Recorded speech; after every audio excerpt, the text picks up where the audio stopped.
Coucou les amis, j'espère que vous allez bien et bienvenue pour ces favoris du mois de février et du mois de mars. Oui, en février, c'était déjà un mois qui est passé vite, un mois où j'ai été malade, j'ai eu une indigestion, la nouvelle lune, elle s'est pas passée, voilà, c'était pas au top du top. J'avais pas grand-chose au niveau du contenu à voilà, vous partagez. Donc je me suis dit que j'allais regrouper avec les favoris du mois de mars et je voulais aussi vous faire une petite annonce comme quoi je pense en fait faire ces vidéos de favoris, transformer un peu ça plus en papotage autour des jeux que j'ai utilisés, des livres que j'ai lus, mais pas spécialement que les favoris en fait, parce que effectivement il y a des jeux en fait, c'est pas qu'ils me plaisent moins, c'est juste qu'effectivement c'est pas des coups de cœur, mais qui m'apportent quand même beaucoup.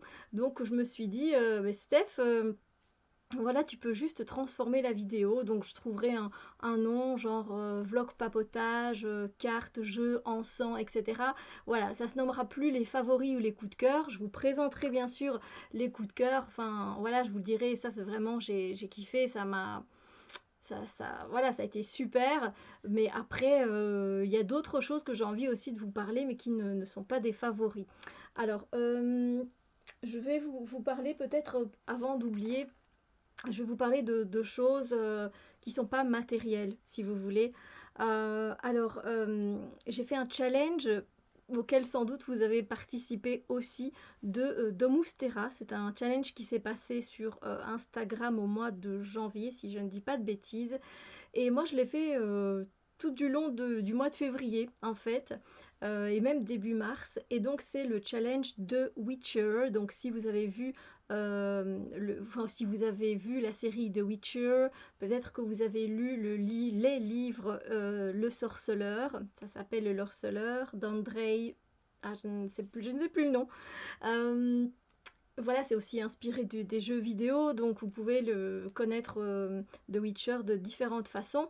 Et donc j'ai suivi ce challenge où on pouvait prendre voilà, tout simplement nos cartes, peu importe, tarot, oracle, ça n'avait pas d'importance, et de faire à chaque fois, il y avait un challenge par jour et c'était très très bien fait et franchement il y a des choses voilà, qui sont apparues très clairement, il y a des choses qui nous viennent à la figure comme ça et il faut le temps de digérer un peu les choses.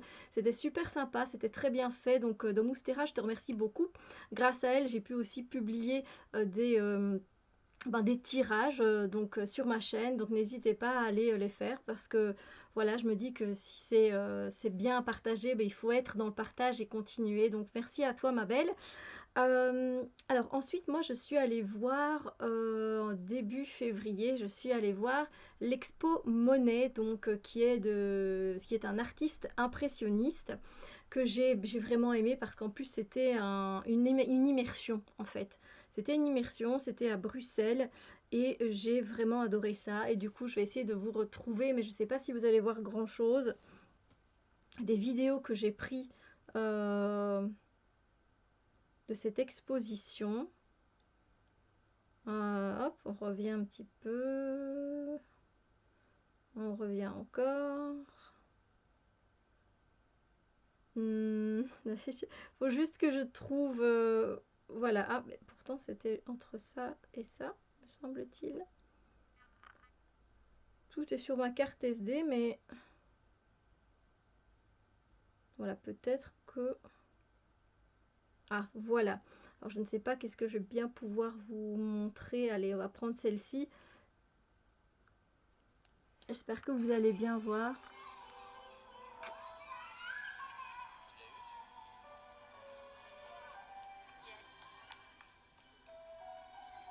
On voit pas grand chose, hein.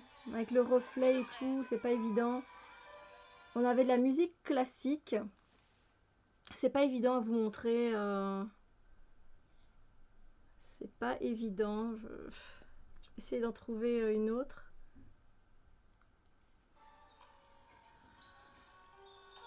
Vous voyez pas bien les tableaux, hein. Avec la lumière, on voit pas grand chose. Et alors, ça se changeait en fait. C'était très bien fait. Il y avait un jeu de son et de lumière qui était très bien fait. Mais voilà, vous ne voyez pas grand chose de ce que je vois. Donc, on va s'arrêter là. Mais c'est magnifique en fait, parce qu'à chaque fois les tableaux changeaient comme ça et c'était superbe. J'ai adoré moi cette exposition. Donc voilà, désolée de ne pas pouvoir vous montrer en fait ce que ça donne vraiment. Parce que prendre une photo, j'aurais pu, hein, mais je sais pas, ça donnait mieux en vidéo. Donc c'était super génial d'en apprendre un peu plus sur cet artiste. J'ai également hein, le tarot impressionniste. Je l'avais pris avec moi ce jour-là. Et c'était sympa franchement de se plonger dans cet univers, surtout que c'est Claude Monet, il peignait beaucoup de nature en fait. Donc c'est c'est un kiff pour moi de voir des champs de moulins, avec des bottes de foin, des coquelicots, puis plein de fleurs. Il adorait en fait peindre dehors, en fait, c'était vraiment son kiff. Donc voilà, j'ai adoré. Si ça passe par chez vous, ben, n'hésitez pas à aller voir cette exposition immersive, elle est super intéressante et voilà. Alors, n'hésitez pas à prendre de quoi vous sustenter, de quoi boire, de vous installer tranquillement parce que cette vidéo ben, risque d'être un peu longue vu que je rattrape quand même 2 mois de favoris. Donc, ça se peut que je fasse ça en 2 parties pour que ce soit plus facile à télécharger. Donc, dans 2 fois 20 minutes, quelque chose comme ça, c'est bien possible. Alors, ensuite, on va aller sur tout ce qui n'est pas non plus matériel, mais que j'ai vraiment bien aimé.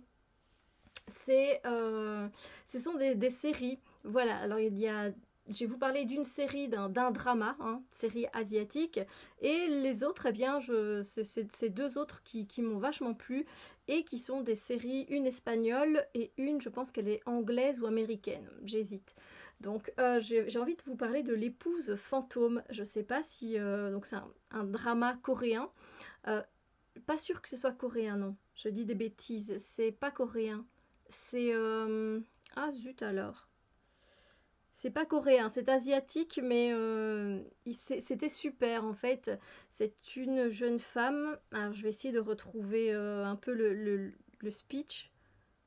L'épouse fantôme. C'était c'était super génial. Donc ça nous emmène. Ah, voilà, c'est une série malaisienne. Et donc, en fait, on se retrouve dans la Malaisie coloniale à la fin du 19e siècle. Et l'histoire, elle débute alors quand la jeune fille Lilan reçoit une sombre proposition de la richissime famille Lim, devenir l'épouse fantôme de leur fils récemment décédé. À savoir que je pense que ça se fait encore, dans de très rares cas, mais ça se fait encore, d'épouser quelqu'un qui est décédé. C'est assez particulier. Mais voilà, par exemple, voilà, ce sont généralement les familles riches qui proposent ça, des familles qui sont dans le besoin, etc. Et le truc, c'est qu'elle doit vivre le deuil d'une personne qu'elle n'a pas spécialement connue, etc. Euh, c'est inspiré d'un roman, voilà. Ça, je peux toujours vous dire. J'aimerais bien vous en dire un peu plus. Eh bien voilà, je pense que ici j'aurai un peu plus d'infos parce que ça fait longtemps que je l'ai vu. Je crois que je l'ai regardé au mois de janvier, février. Et voilà, donc ben, j'aimerais bien juste voir l'histoire. Donc on est dans un drame historique et fantastique, hein, donc au cas où. Euh, voilà, à un moment donné, en fait, elle va se retrouver piégée dans l'au-delà, en fait, en tentant de rompre justement le contrat, hein, parce qu'elle va accepter ce contrat.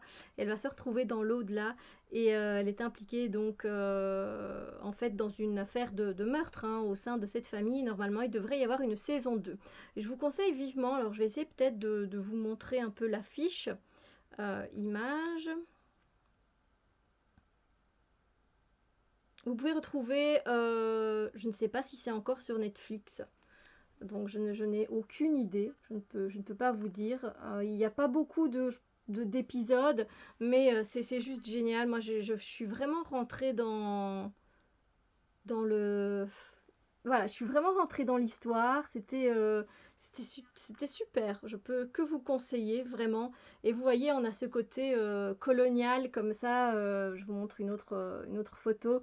C'est super. Franchement, j'ai vraiment bien adoré. Et je vous conseille. C'est super sympa. Et c'est avec un acteur qui est super sympa aussi. Et voilà, vous allez découvrir différents personnages et fantastiques. Et c'est vraiment super chouette. Donc voilà, je vous ai dit un petit peu le synopsis, je peux pas faire mieux. Je pense que ça revient déjà à loin. Ensuite, j'ai regardé une série, en fait, qui n'est pas un coup de cœur, mais j'ai été vraiment complètement addict de cette série. C'est la série espagnole Elite. Elite, vous pouvez la retrouver sur Netflix, je sais qu'elle est encore là. Elite, c'est une... Bon, on se retrouve au collège, hein, clairement, voilà. On se retrouve au collège. Et en fait, l'histoire, c'est que, voilà, dès le premier épisode, cette jeune fille qu'on voit en gros plan, eh bien, ben, elle est décédée. Et on aimerait bien savoir ben, qui l'a tuée. Voilà. Est-ce que c'est un de ses potes au collège? Qu'est-ce qui s'est passé exactement? Et donc, voilà, il y a plein d'entourloupes, on cache plein de choses. Et en fait, en fait, on est addict. On a envie de savoir la suite, on a envie de savoir ce qui va se passer, on a envie de savoir comment ça va se dénouer. J'ai regardé la saison 2 aussi. Je l'attendais fermement. Elle est arrivée au mois de mars. Magnifique. Donc j'ai tout regardé et j'ai vraiment bien aimé. Et je trouve que en fait, ça se termine bien. Et je sais qu'ils annoncent une saison 3 qui viendra sûrement très très tard. Mais voilà. Donc clairement, en gros, on essaye de savoir qui a tué cette jeune fille. Pourquoi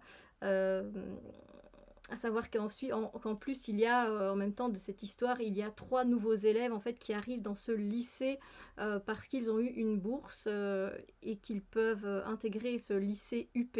Donc c'est assez intéressant, encore une fois, de voir au niveau des classes sociales, la différence, etc. Ça reste assez choquant, hein, de toute façon, de voir qu'il y a toujours cette différence, hein, voilà, mais c'était très addictif. Voilà, si vous voulez un truc de collège ou quoi, moi j'aime toujours bien les trucs avec les ados comme ça. Je suis très addict, c'est un peu comme Gossip Girl. Voilà, il n'y a pas un fond qui est très travaillé dans le sens où ça n'apporte rien à mon âme, ça ne me fait pas voyager. Moi j'adore le fantastique. Mais je suis très addict en fait avec les personnages, ce qui va se passer. Et voilà, je tombe dedans à chaque fois. Alors l'autre série, ça s'appelle L'écuyer du roi. Et là, ça vient de sortir il n'y a pas longtemps sur Netflix. C'est Letter to the King aussi. Et là, il n'y a pas beaucoup d'épisodes non plus, quoi, 6 ou 8. En gros, en fait, si vous voulez, c'est une série télévisée donc d'aventure développée par Will Davies sur la base d'un roman néerlandais. Ah, c'est sympa, hein, c'est sympa, néerlandais, voilà. Qu'est-ce que ça raconte d'autre? Il ne marque pas un petit peu. J'aimerais bien avoir un petit peu, voilà, un petit résumé. Voilà, en fait, c'est un jeune chevalier qui est en formation, qui s'appelle Thury, et il se lance dans une quête épique afin de livrer une lettre secrète au roi. Et en chemin, évidemment, il se retrouve. Pourquoi il se retrouve. Désolé, hein. Il se retrouve au centre d'une prophétie magique qui prédit l'arrivée prochaine d'un héros. Lui seul pourra vaincre le prince impitoyable, ennemi du roi, et rétablir la paix dans le royaume. Et franchement, il y a eu un twist que je n'ai pas vu venir et j'ai adoré. On se retrouve là aussi avec des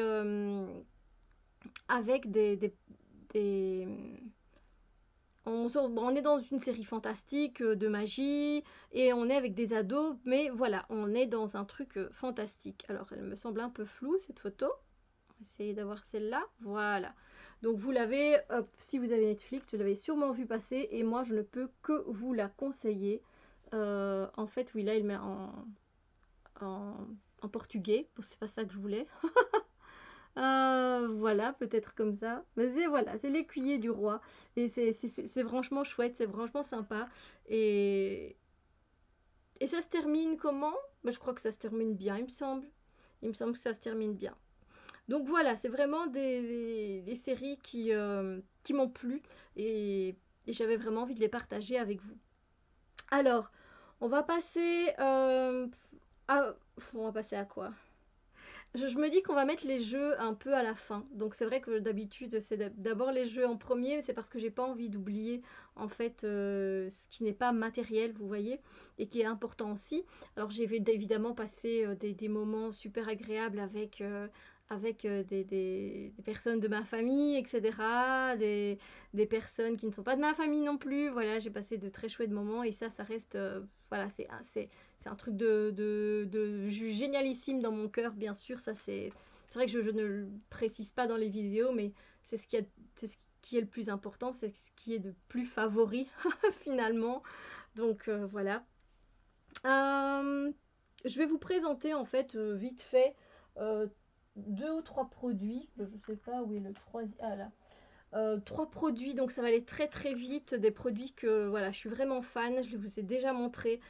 Si vous êtes à la recherche d'un déo et que vous n'avez pas une transpiration énormissime, je vous conseille franchement les déodorants de chez Mademoiselle Bio. Il y en a différents. Ici, c'est celui au citron. J'ai finalement terminé celui à la menthe que j'ai kiffé, surkiffé. D'ailleurs, j'en ai recommandé. J'aime toujours bien en avoir. Alors, sachez que le pot, il va vraiment jusqu'au fond. Donc, vous en avez, voilà, juste génialement assez. Euh, Franchement, c'est juste top. Voilà, neutralise les odeurs, fini sec, texture onctueuse, c'est bio. Et donc là, on est avec du citrus, du karité et du coco. Moi, j'aimais bien le côté menthe, ça me dérangeait pas. Et j'ai vu ils avaient sorti un abricot. Donc j'ai repris menthe et abricot pour les prochains. Donc ça se présente comme ça, en texture crème en fait, où vous venez prendre avec le doigt. Ça sent très bon le citron, hein, si vous aimez ça. Voilà, c'est juste génialissime. Euh, donc voilà, sur les aisselles propres et sèches, appliquer une noisette et étaler de façon homogène, renouveler si nécessaire parce qu'effectivement, c'est pas un antitranspirant, hein, ça reste un déodorant très naturel. Euh, au niveau des ingrédients, bah, c'est juste topissime. Je vais pas vous les citer, mais voilà, on est dans du super correct. Il est génial. Et il va très longtemps, je veux dire, voilà, si vous transpirez peu, ben, vous allez longtemps avec un petit format comme ça. Alors bon, on reste dans le citron. Je ne sais pas pourquoi, et que c'est même couleur jaune comme ça, hein, vous voyez, c'est assez marrant. Qui est du jaune, tic tic. Peut-être la couleur février-mars, peut-être. En ça, c'est une vieille, 1, 2, 3. C'est une vieille, enfin une vieille, je l'ai achetée il y a longtemps, en fait, cette brume. C'est une brume qui s'appelle Body Mist Lemon Daydream and Other Stories. Donc c'est un magasin, je ne sais même pas s'il existe encore, qui était un magasin, je pense, qui était un genre de succursale avec Zara, je pense. Et en fait, c'est une brume. Et voilà, c'est une brume mais citronnée, très très fraîche en fait. Donc Zesty Citrus, Dappled by Sun Warmed Wood. Donc on est avec quelque chose de très réchauffant et de très, de juste super génial. Et donc moi je m'en sers comme parfum. Bon, c'est pas ça que j'ai mis aujourd'hui, mais j'ai pas encore mis de parfum, donc ça tombe bien. C'est très frais en fait et je me souvenais plus que je l'avais et ressentir cette fragrance, ben c'est juste génial. Après ça tient pas du tout longtemps, c'est une brume, n'est-ce pas? Je ne sais pas si vous pouvez encore trouver ça, mais si vous voilà vous aimez bien changer de parfum, vous êtes un peu comme moi, ben je pense que vous pouvez vous allez voilà, c'est les brumes, je trouve ça sympa. Alors, un produit avec lequel j'arrive à la fin, c'est un baume à lèvres que m'a fait mon ami. Je le porte en dessous de mon rouge à lèvres parce que je porte toujours une base. Donc, j'ai tout utilisé. Je l'ai adoré, très nourrissant. Il y avait si je ne me trompe pas, du karité, de la cire d'abeille. Elle avait mis de l'huile essentielle d'orange. Et une huile, mais je ne sais pas laquelle, peut-être même 2. Et il était juste super. Et là, j'arrive à la fin de la fin. Donc voilà. Ben, c'est favori. Je l'avais déjà montré, mais voilà. Vous voyez, on est déjà presque à 20 minutes, donc je vais vous présenter maintenant 2 livres, en fait, un que je suis en train de lire et un que j'ai lu. Et puis, je clôturerai cette vidéo et je ferai une deuxième partie rien qu'avec les jeux. Ok? Donc, j'ai lu le 2e tome de La Voix des Oracles, Enoch, d'Estelle Fay, aux éditions Folio SF. C'est un 2e tome que j'ai vachement bien aimé. En fait, on retrouve dans le 1er tome, pour pas vous spoiler, on retrouve Tia qui est une oracle et évidemment on est dans cette période de christianisme et donc tout ce qui est païen ben, c'est interdit, hein, on doit tous se conformer au christianisme. Du coup, ben, Tia, elle, comme elle est oracle et qu'elle a des visions, elle a une vision d'un lieu, d'un endroit où elle doit aller et elle va y aller, surtout que son frère, ben, il a envie de prendre la place de son père et du coup, ça je ne vous spoil rien parce que ben, dès le premier chapitre du premier livre, on voit que c'est le frère de Tia qui a organisé le meurtre du père pour devenir lui-même empereur et monter les échelons, etc. Et du coup, Tia, elle sent qu'elle doit partir, qu'elle doit retrouver cet endroit. Et sur son chemin, elle va rencontrer Enoch, qui est à la base un coiffeur ou un maquilleur, je pense, ou les deux. Et qui a un humour très particulier, qui est super sympa, qui est très malin. Et on retrouve également Métius dans le premier tome. Et puis voilà, je peux pas vous parler de grand chose sans vous spoiler. Je ne sais pas si j'ai déjà mis la vidéo qui parle de la voix des oracles de ce premier tome, mais si ça vous intéresse, n'hésitez pas à aller voir le point lecture, l'update lecture. Et ici, donc, on est un peu plus. On est concentré sur beaucoup de personnages finalement, sur Tia, sur Enoch et sur Eilus. Et franchement, ben, j'ai adoré. On retrouve le petit peuple, hein, au cas où si ça vous dit. On va aussi aller sur les routes un peu plus orientales, donc très intéressant aussi. On rencontre un faune, un sylvain. Euh, Bref, il y a beaucoup de choses là-dedans et du coup c'est génial de se retrouver face à autant de folklore dans un seul livre. C'est juste génial. C'est un condensé d'imaginaire que j'aime vraiment beaucoup et j'ai hâte de lire le dernier tome que j'ai en ma possession et que je vais bientôt lire. Et du coup, je termine cette première partie en vous parlant de cette Bible qui ne fait pas moins de 762 pages au moins. Je suis à la moitié, donc ça me réconforte. J'ai dépassé la moitié, 364 pages hier soir. Donc voilà, c'est un troisième tome. Donc là, le troisième tome, c'est Shades of Light, mais euh, je pense que le titre c'est Shades of Shadow, Shades of Magic, voilà, de Shades of Magic, donc de V. Schwab, aux éditions Lumen. Et là, on se retrouve euh, dans 3 Londres différents, si vous voulez, non, même 4 Londres. Il y a un Londres rouge, un Londres blanc, un Londres noir et un Londres gris. Et apparemment, la magie ne subsisterait, c'est ce qu'on retrouve dans le premier tome. Il n'y aurait que de la magie dans le Londres rouge. C'est celui-là où ils ont su canaliser leur magie, l'utiliser à bon escient, etc. Dans les autres Londres, ça s'est pas passé comme ça. Le Londres gris, apparemment, c'est un peu comme le Londres actuel où il n'y a pas spécialement de magie. Excusez-moi. Et ensuite, le Londres blanc, lui, je ne sais plus. Est-ce qu'il est mort? Le Londres noir, par contre, n'existe plus. Le Londres blanc, ça remonte, hein, je ne sais plus.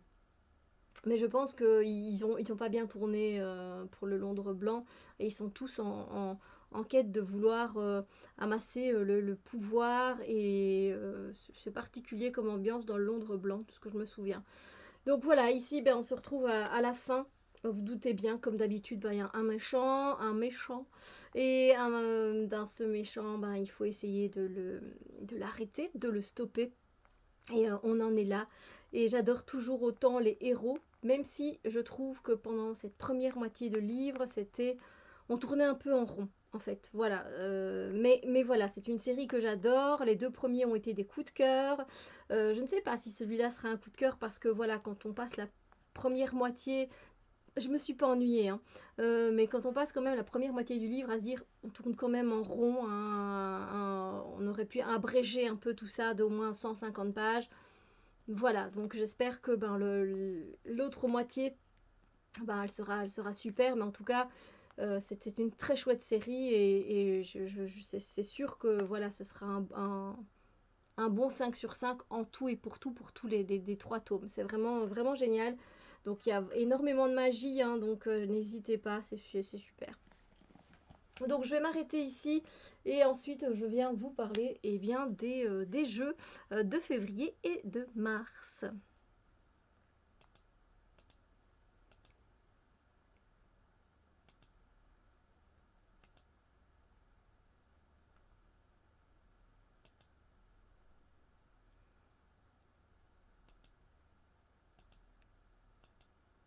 J'essaye d'arrêter la vidéo. Je ne sais pas si voilà, ma caméra ne veut pas s'arrêter. Vous aurez un petit bonus. Décidément, voilà. Mon PC ne me répond